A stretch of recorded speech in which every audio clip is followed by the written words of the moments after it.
In the bourbon world, it's good to know what you're looking for. Yeah, considering how marketing is nowadays. Yeah. It's throwing you every direction. Every direction. Welcome back to another edition of Bourbon Kingdom. I'm David. And I'm Zach. And today we are going to talk about what we need to be looking for with whiskey. Yeah, so whiskey, you know, a lot of money's put in marketing. Design of bottles, language of stuff, like, you know. Yep. And you got to watch what you're buying in the sense of, like, because it's really easy to be duped into buying Dickel. Yes. I'm kidding. It is. Well, I'm not really. It's duped but into buying whatever. Like, it doesn't matter what it is. Well, like, there's a lot of different... Yeah, it just is. Like, it's really hard, like, looking out past, like, the main brands, right? Like, you know if you're going to buy something Buffalo Trace, it's probably going to be good. You know if you're buying something Heaven Hill, it's going to be good. You know if you buy something Wild Turkey, it's going to be good. Yeah. But what about the other brands out there that are smaller mom and pops? Or even if you're just totally brand new to everything? Yeah. I think, brand new for sure. You could spend a lot of time just looking in a bourbon aisle going, what do I I'm buy? paralyzed by choice. Yeah. Is this going to be good? It's $50. Is this going to be good? Sure. Oh my gosh, it's $70. Sure. Is this going to be 1,000%. good?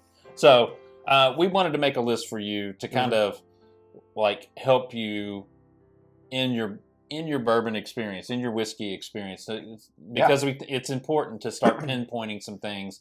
Like if you go out there with no plan, you're going to come home with things that were not planned. And I think, these 5 tips that we're going to give you guys, we think that these are overall really solid and great tips. Yeah. So my first tip that I'm going to give you guys is know the type of whiskey that you want to drink. So if you want to drink bourbon, for example, like know what you're getting into with bourbon. That's a lot of caramel, vanilla, brown sugar notes, a lot of, traditional, what we would consider traditional, like whiskey notes, right? Yeah. So if you want to get into Scotch, it's going to be a lot more floral and dry fruit and smoky. And then like a rye is going to be more spicy and more, peppery and earthy. Like know what kind of stuff that you like. Yeah. And you can either try that from like your own bar at home or a bar or wherever. But know what type of whiskey you're wanting to get into. So that way it helps narrow it down. So that way you don't get overwhelmed. And I think also with that, like before you go buying any of these things, it makes a lot of sense for you to go to a bar and find somebody behind the bar that you trust to give you like good ideas. Like, man, I think I might like Scotch. I had it one time at a wedding. Can you give me some Scotch that you might think would be worth having to give me an idea of what Scotch is, or even ryes and bourbons and stuff like that. So just know the type that you want, and the way to do that is to do your research. Yeah. And the research that you do is you go drink some at a bar where it's cheaper than buying a whole bottle. So 1,000%. Yeah, totally agree. Yeah.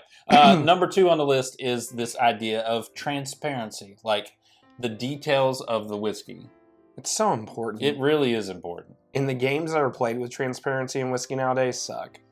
Like, I'm just being honest. Like, some companies are really great about it. Yeah. Bardstown Bourbon Company, great. Barrel, you can find out online, like, hey, this is what we have, this is where we source it from. Yeah. Like, that's absolutely great. Yeah. And then other companies, you're like, this is made in the heart of Kentucky, sourced from Tennessee. Yeah. And it's like, what? Yeah.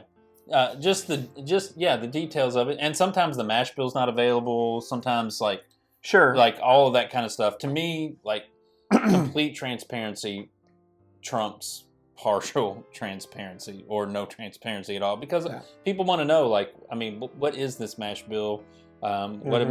Especially if you're just getting into it and you don't even like know what the mash bill is. And you're looking and you don't, like, you're just like, how is this made? What is this made up of? And it's just stuff like that. Transparency, I think, is just really important. Well, just knowing where it's coming from. Yeah. Because, for example, and I say this a lot, I'm not a big Barton fan. Yeah. I don't mind Barton. I don't think Barton's bad or whatever else. It's just not my jam. Yeah. I don't like to drink a lot of craft stuff that's sourcing from Barton at the time. Now, I've had some. Yeah. Yeah. It's not all bad. It's not my jam. So I tend to stay away from it. Yeah. I love MGP. Yeah. I tend to drink a lot more MGP. Like, so if I know it's being sourced from MGP, I'll drink a lot more. And you'll give it the benefit of the doubt too. Yeah, 1,000%. For sure. All right. So the third thing for us is the age. And this goes both ways, by the way. I'll give you great points. It doesn't mean everything, but it is important to an extent. Yeah. So I don't like drinking stuff. I've had some stuff that's like, it's been aged 6 months in a 55-gallon barrel. Yeah. I'm like, what? What, aged 6 months? Like, is that an oil barrel? Like or? what? Like, no, like I don't want that. And then I've had some, it's like aged 23 years in a such and such. Well, that doesn't make it any better either, because then that's just dry wood. Like, where at 6 months is just nothing but probably corn and heat. Yeah. And that 23 year is just nothing but probably like moldy oak. Yeah. Like, that doesn't mean, it doesn't mean everything. But you take somebody like, for example, Chattanooga whiskey. You know, they tell you that stuff's between 2 to 3 years old. Yeah. They batch it. And it's good. Like, that cask strength stuff is good, guys. Yeah, it's good. Young. And so that's a prime example of how something can be young and be really good. Yeah. I tend to like most of my MGP at least 6 years old. Yeah. You know, not everybody says that, but I tend to like it. 5 years, it still needs a little bit more rounding. There's some 5 year it's good. Yeah, I think that's true. But that's where I want to know that stuff. And a lot of times, whenever companies don't want to put that age on there, you know, it tends not to be a good sign. Yeah. You know, if you take a company like Penelope, where they're proud of a lot of their 4 years stuff. Yeah. You know, they're proud of it. They think it's good stuff, and they're okay with putting that on there. And to give them credit, there's a lot of 4 year stuff they make that I like. Yeah. Age is important. Mm-hmm. So, number 4 on the list is know the distillery. Mm-hmm. Like, anymore, that's becoming such an important thing. Yeah. It used to not be, because everything was just MGP back in the day. Yeah. But it's getting more and more important. But you also need to know if it's sourced or not. Like, I think that's important in everything. And I'm a firm believer in educating yourself. And so when you go to a liquor store and you're just perusing and looking around at bourbon, pick them up. If you don't recognize the name, pick it up. Look on the back. See who it says it's like, where it's distilled. If it says in Indiana, chances are that's in GP. If it, you know, there are just certain areas where you're going to get this. But just reading the back of it and seeing where it says it's distilled from, and then knowing if you trust that distillery or not. Like, obviously, if you get Buffalo Trace, you're going to trust that. If you get a Heaven Hill, you're going to trust that. If you get MGP, you're going to trust that. Like, there are lots of things like this that, but it's important to know like where you're getting the liquid from. Well, it also helps you to track, like, for example, 2 big distilleries we haven't talked about sourcing, Wilderness Trail, Bardstown Bourbon Company. Yeah.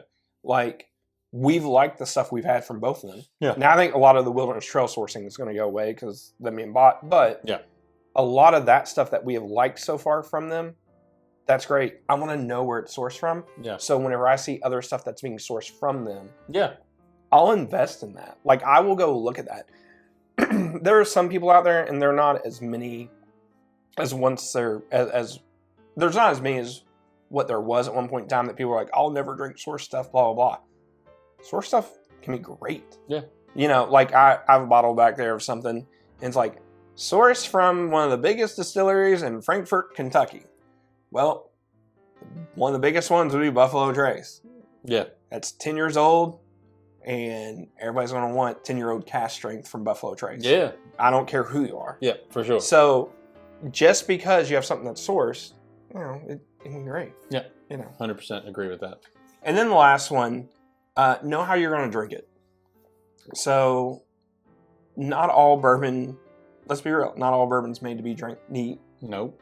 Or on a cocktail, or on the rocks, or whatever. And whenever I say that, yes, obviously you can do that. But if I'm going to go buy really expensive bourbon, I typically am not going to mix that or make that into a cocktail. I'm going to drink that neat. Yeah. And my one exception is King of Kentucky. I love that in a good old fashioned. Just kidding.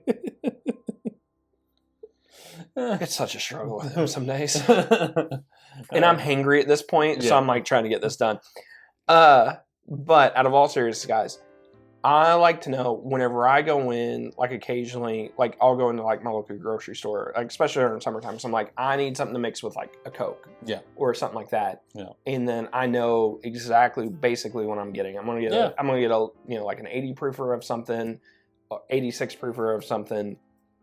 Get that and be gone. If I'm looking for something whenever I have friends and family over, I might be looking for something a little bit more proofy. Yeah. Maybe a little bit more something that's hard to get or whatever. I don't know what it is. But just know what you're wanting, know what you're getting, and know how you're wanting to drink it. Yeah. So. Yeah. I can't really add anything to that. I think it's just about, that's about as perfect as Chef's you can kiss. get. Tell us what you look for in whiskey. Tell us, give us some feedback here. We always like to know your all's thoughts on everything. And until the next time, we'll see you. We'll see you.